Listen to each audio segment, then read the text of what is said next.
Come in here, Truffle, and see what I've bought. Wait, dog you say? Hold it there. Please do. Dear Torvald, please. Please do. Let me tell you, kiss. It was my position at the second time. You shall lose yours. You who are a lawyer, you must be a very poor lawyer, Mr. Crosstock. These days there are out in the court. Already this evening, a stranger. Poor little Nora. I was the only mother she ever had. No. It is hopeless for her. No. Not even any sorrow.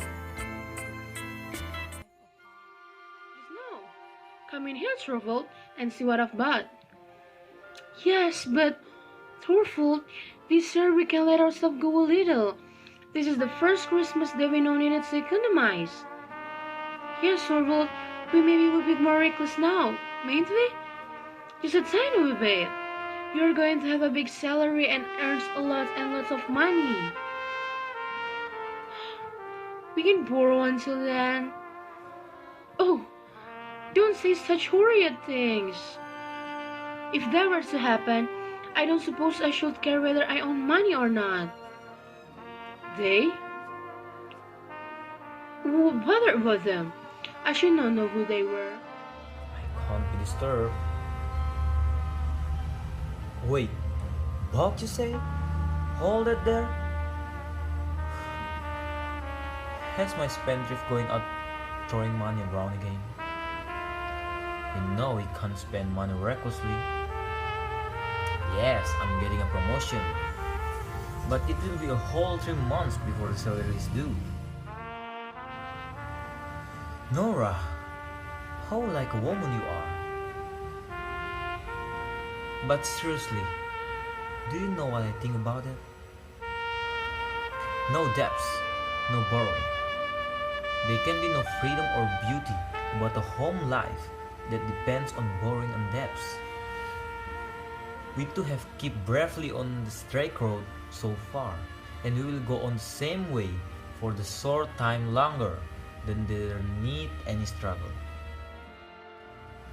Oh please, come on, Nora, don't be a sulky squirrel. Nora, guess what I have here?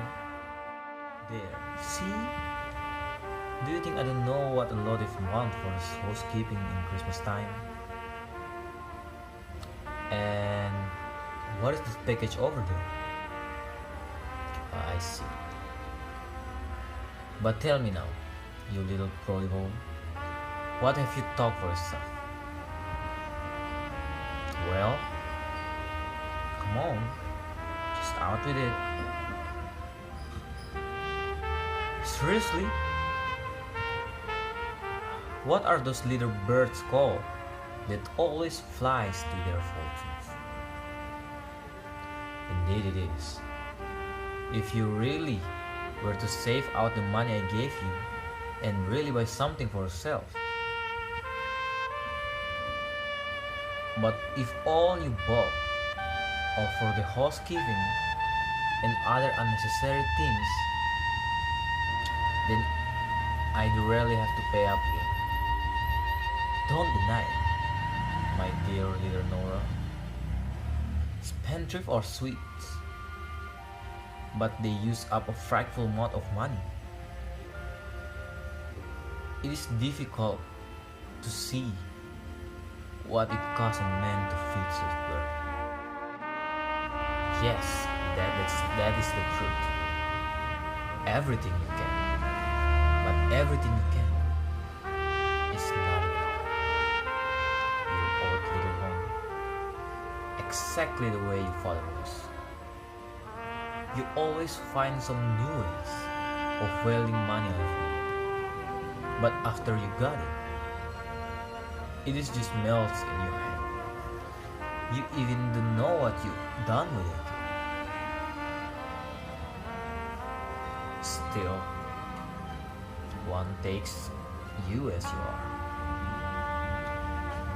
It is in your blood. For indeed, it is true that you can inherit these things, Nora. Well, you keep your little Christmas secrets for yourself. Nora, darling, I expect they will become like this evening. For myself? Oh, I'm sure. I don't want anything. No, I really can't think of anything. Unless... Toward, if you really want to give me something, you might. You might. You might give me money, Toward. Only as much as you can afford. And then one of these days, I will buy something with it. Oh, do, please do. Dear Toward, please do. Then I will wrap it in a beautiful grid paper and hang it on the Christmas tree. Wouldn't that be fun? Spendthrifts, I know. Let us do as you suggest, Toward, then I shall have time to think what I am most in want of. That is a very sensible plan, isn't it? Oh, but Torvald, it's a sweetest little spendthrift, but she uses a deal of money. One would hardly believe how expensive such a little person are. It's a shame to say that I don't really save all I can. You haven't any idea how many expensive we Scarlet and Squirrels have. Tova. Already this evening, a stranger. The doctor come at the same time, sir. Yes, sir. No, not even any sorrow or grief to life upon. It sometimes happened, Nora. My mother was alive then, and was bedridden and helpless, and I had to provide for my two younger brothers. So, I did not think I was justified in refusing his offer. I believe he was quite well off, but his business was a precarious one, and when he died, it all went to pieces and there was nothing left. Well, I had to turn my hand to anything I could find. First a small shop, small school, and so on. The last 3 years have seemed like one long working day with no rest. Now, it is at an end. My poor mother needs me no more, for she is gone, and the boys do not need me either. They have got situation and can see for themselves. Indeed, I only feel my life unspeakably empty. No one to live for anymore. That was why I could not stand the life in my little oak weather any longer.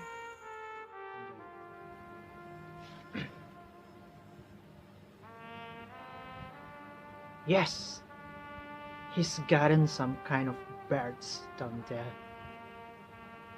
I don't know if you also have in your neck of the woods, who scatters about breathlessly, sniffing out hints of moral corruption, and then maneuvers his victims into some sort of the key position where he can keep an eye on him.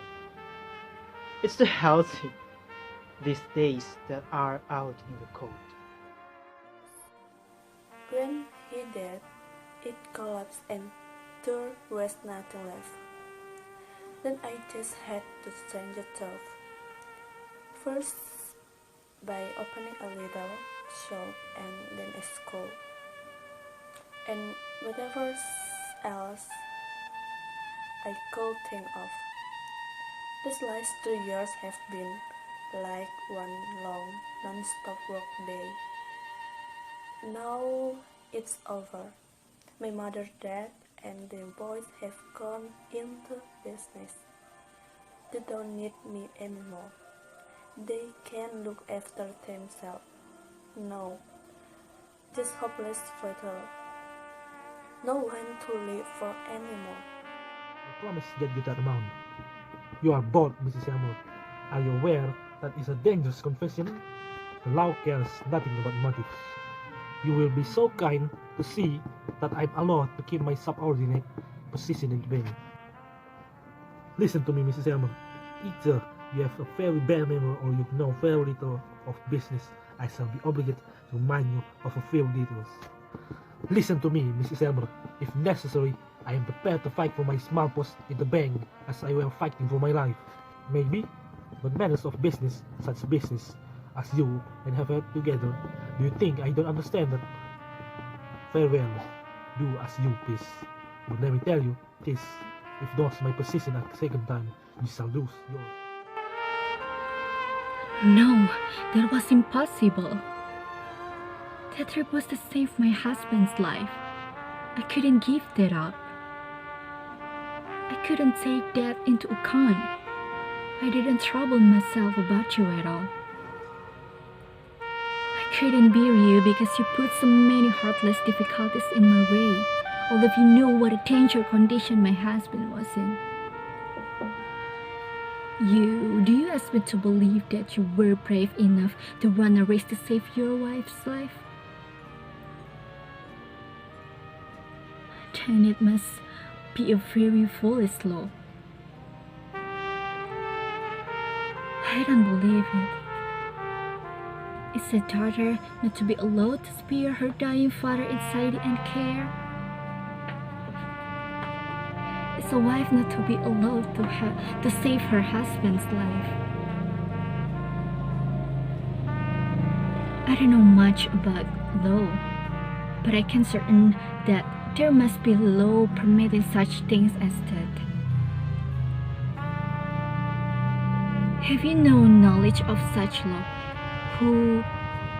You who are a liar. You must be a very poor lawyer, Mr. Crosstack. Farewell. Do as you please. The children, they so used to play with their mommy. Little children soon get used to everything. Went away forever? What do you mean?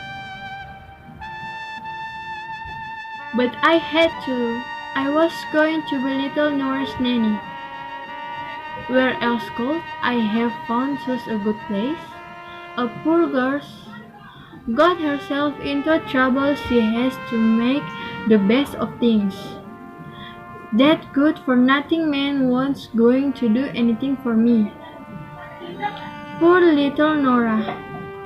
I was the only mother she ever had. I'm sure there'd be no one at the ball as loved as my Nora.